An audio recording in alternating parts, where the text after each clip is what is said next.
So, the version 3.5 second half banners are gonna be up in a few days, and with that, we are also getting our first rerun banner of Silverwolf after she got buffed, and as such, a lot of players seems to be confused about if they should pull Silverwolf now that she's really good. So this is going to be a complete analysis of Silverwolf. I'll give a simple TLDR of her kit, her best builds, her teams, and finally if she's worth pulling for in the upcoming rerun banner. I'll also touch on her Eidolons and see if they're worth it if you already have her. So leave a like if you found this video helpful, and let's get started.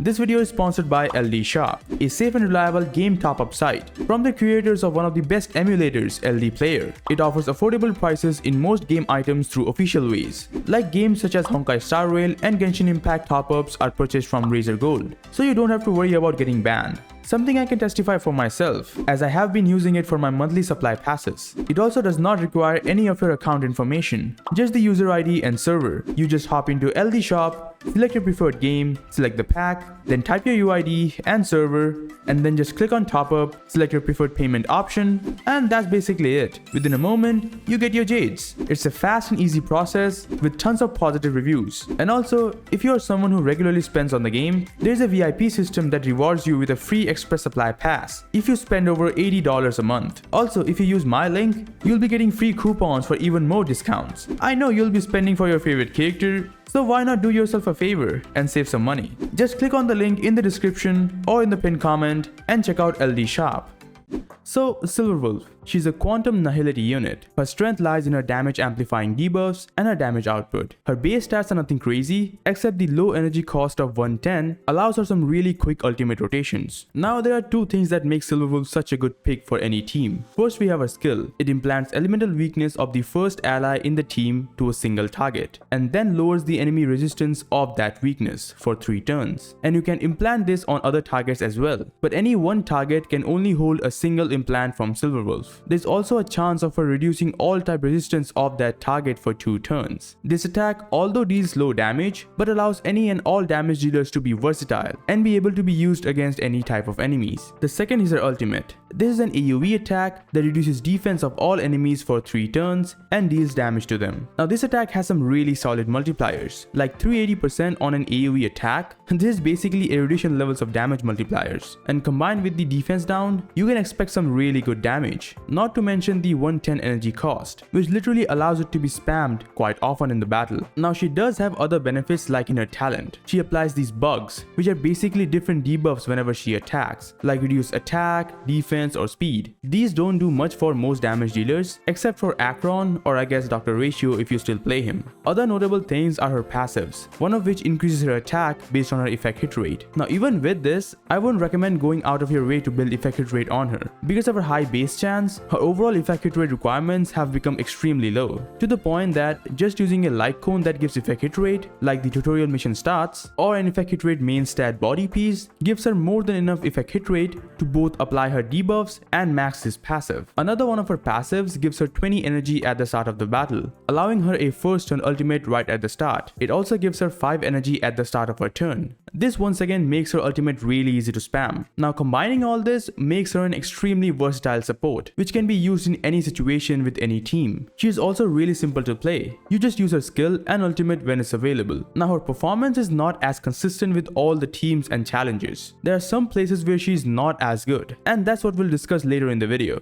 Now let's see how we can build her for someone who is new and don't know about her stat requirements. And if you already know, this can be a simple refresher. So how does she wants to be built? It's pretty simple. Even with all the extra damage, she still is a debuffer, and her sub DPS potential is kind of a bonus. So for Lightcones, her best in slot is actually not tutorial mission start. Since she gets so much energy now from her passive, she can easily get 100% uptime on her ultimate, which means a 3-turn ultimate rotation without the extra energy from tutorial. The extra energy here can get you a 2-turn ultimate, but if you're not playing her with just Acheron, where her ultimate will be able to generate more stacks for her, getting her ultimate 1 turn early won't make that much of a difference. And even with Acheron, having more damage amp would be better. So for that, the Cypher Lightcone is going to be her best in slot. It gives her a lot of speed, which you definitely need for better rotations, and it inflicts defense down debuffs. It's perfect for what she needs. Some close alternatives are going to be either the Resolution Shines Lightcone or the Holiday Escapade Lightcone from the Battle Pass. Both provide damage amp through defense down or damage taken debuffs. And lastly, if you cannot use either of these, then you can use the Tutorial Mission Lightcone. Keep in mind that the only reason this Lightcone was so much important important earlier because previously it was hard for her to get her ultimate every 3 turns without this Lightcone. But now that her passive gives her so much energy, she doesn't need it. And other options are better since this Lightcone does not provide any damage amp. So use other options if you have them, or you can use this as a last resort. Now for the guys who wants to play a DPS silverwolf, then a damage based Lightcone would be better. The best is obviously going to be Acheron's Lightcone. It gives a lot of crit damage and increases ultimate damage by a ton. For alternatives, you could use Goodnight Sleep Well or the Boundless Curio Lightcone if you have it. But from all the testing I've done in my account, it's better to build her as a sub DPS. You would still get solid damage from her while buffing the whole team.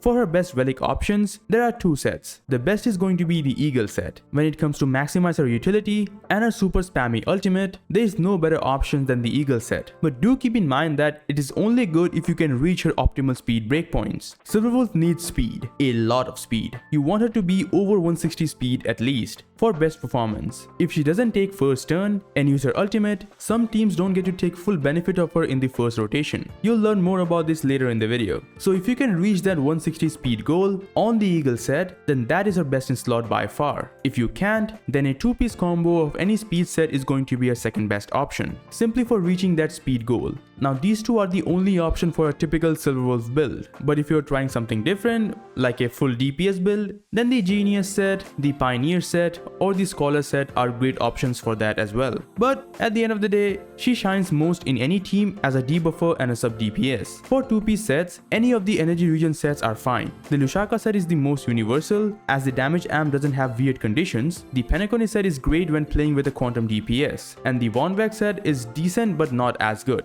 because the action advance at the start of the battle is of no use to Silverwolf as we already want to build her super fast. So prioritize using either Lushaka or the Penacony set.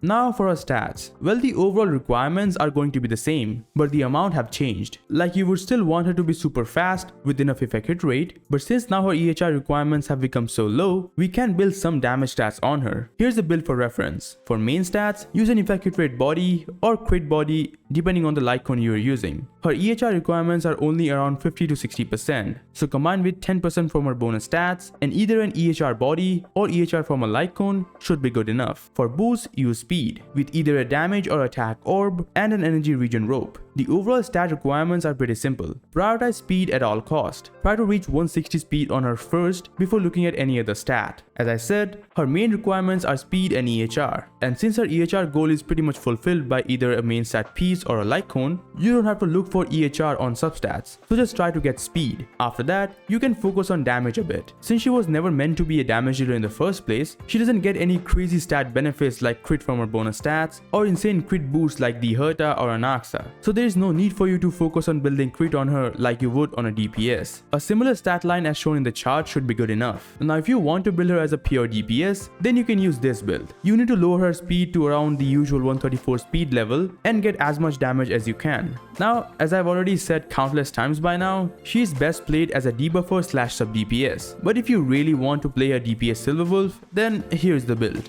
Now there's not much to her rotations, you just alternate between skill and basic for an SP neutral rotation. With this, you can easily get 2 to 3 turn ultimates. This rotation doesn't change even if you have her E1 or if you go full damage on her. With her E1, you will get her ultimate much faster and you may be able to switch the energy regen rope for an attack rope for a DPS build. But the rotation remains the same. As I said earlier, she is extremely easy to play.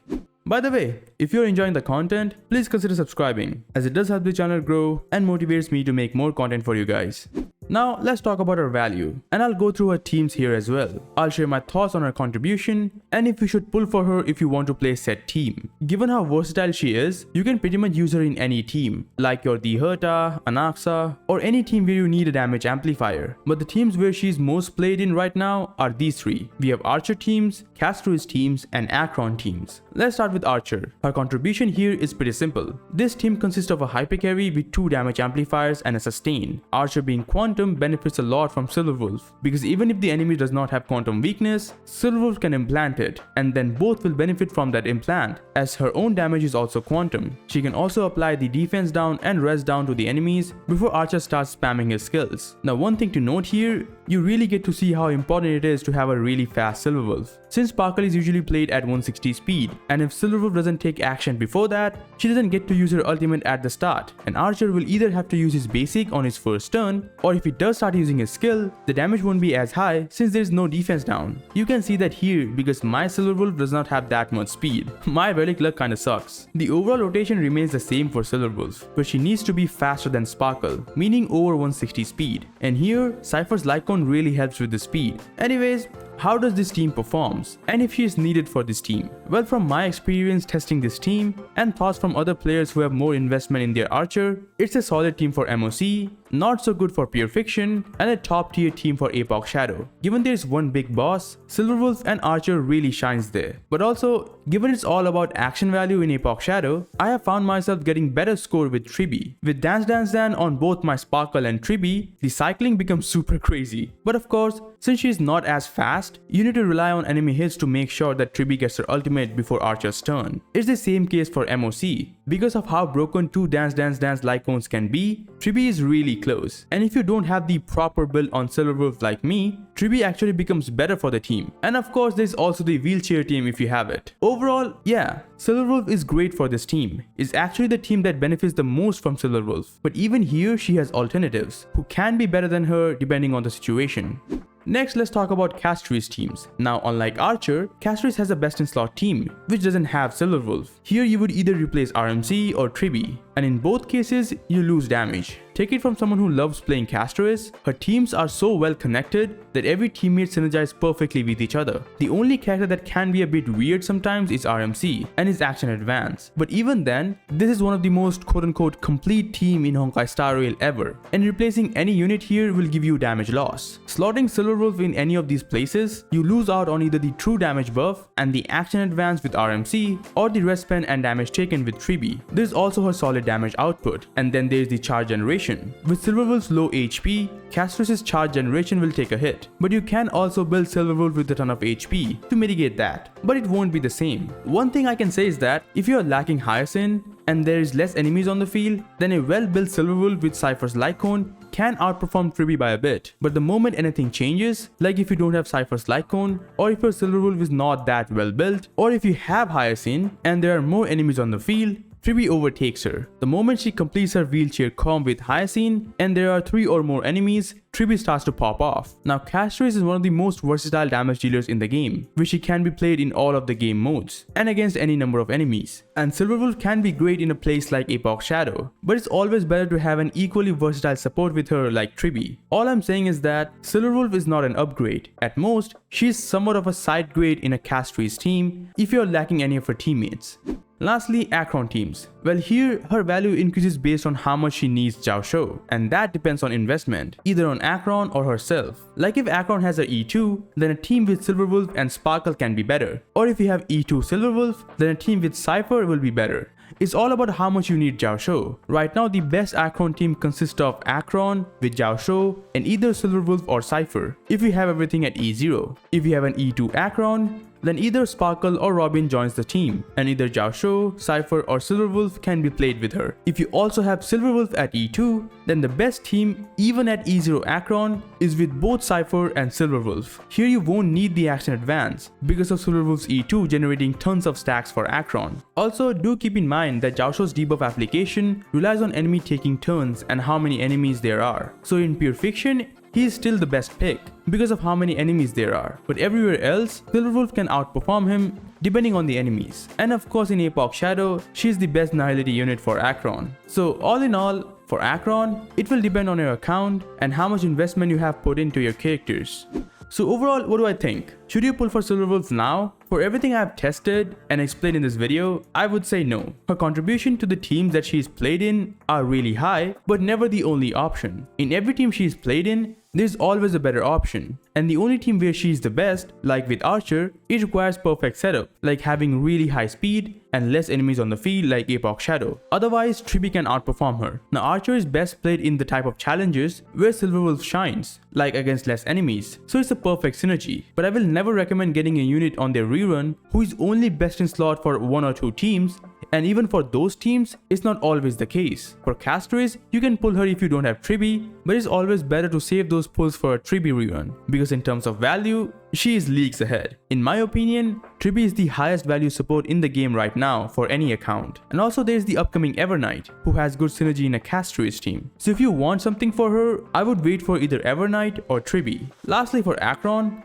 I'm assuming that you already have Jiaoshu. Now for an E0 Acheron, Jiaoshu is a must. And for the second slot, Cypher is better than Silverwolf at E0. And if you have an E2 Acheron, then using a Harmony unit becomes a better option. The only time where Silverwolf becomes the absolute best teammate for Acheron is if you have E2 Silverwolf. Now for someone who doesn't have Silverwolf, are you willing to pull 3 copies of a unit just to play her with an old DPS who also wants their E2? If yes, then sure, you can go pull for her, but I will never recommend it. Silverwolf as a unit is a solid pocket pick to have. She can be slotted into any team. It won't be the best team ever, but she can complete any challenges in the game. That's where her strength lies. But if you really want something like that, then just pull for Cypher. She is kinda similar to her but better. She needs similar stats as Silverwolf, but is a bit easier to build, and she performs much better. Also, their damage output that a lot of players talk about. One can say that Silverwolf deals a lot of damage. I have done a lot of calcs on her, and yeah, she deals a ton of damage on paper, but in testing, at least with my build, it's just okay. The issue is the build. It's really hard to build a 160 speed Silverwolf with high damage stats, and since she is not an actual DPS, she doesn't get extra stat benefits like the Herta or Anaxa, and in that case, Cypher even with less investment will deal more damage, because her damage scales of her teammates' damage output. So overall, if you really want a solid pocket pick Nihility unit, pull for Cypher. I wouldn't recommend getting Silverwolf now at E0.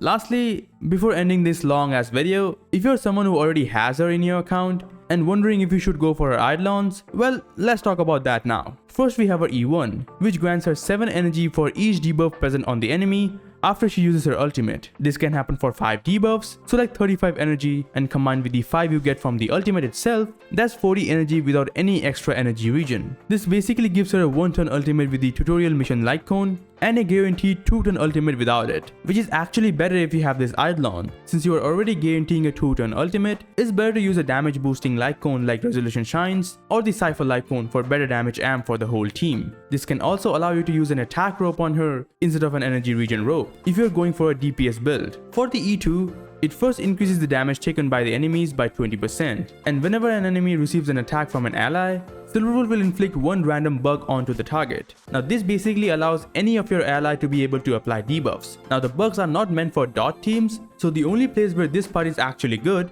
is in Acheron Teams, and nowhere else. Now don't get me wrong, in Acheron Teams this is freaking broken. It increases Acheron's charge generation by a lot, and combined with her damage amp, this is actually better than Jiaoshu. After that, the E4 and E6 were never changed, so they're basically the same, and both just increases her personal damage output. All in all, if you just want your Silverwolf to be a great pocket pick unit, well then she already is. The only reason where you would ever require her Eidolons is if you really want to increase her damage and give her an attack rope. Then you would go for her E1. And if you really want to make her the best in slot teammate for Acheron, only then I would recommend going for her E2. Other than these 2 specific reasons, getting her Eidolons don't change her value that much.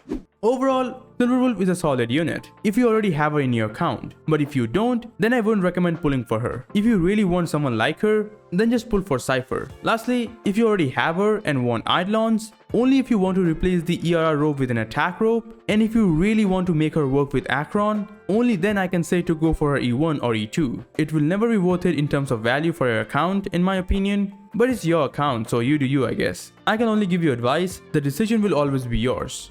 And that's going to be it for my complete analysis of Silverwolf. Hopefully this answered any questions you had about her, and if you still have something else, you can leave it in the comments, and I'll try my best to answer them. I intend to make these kind of videos for all the rerun banners from now on, so look forward to those. Like and sub if you enjoy my content. Thanks a lot for watching, and I'll see you guys in the next one.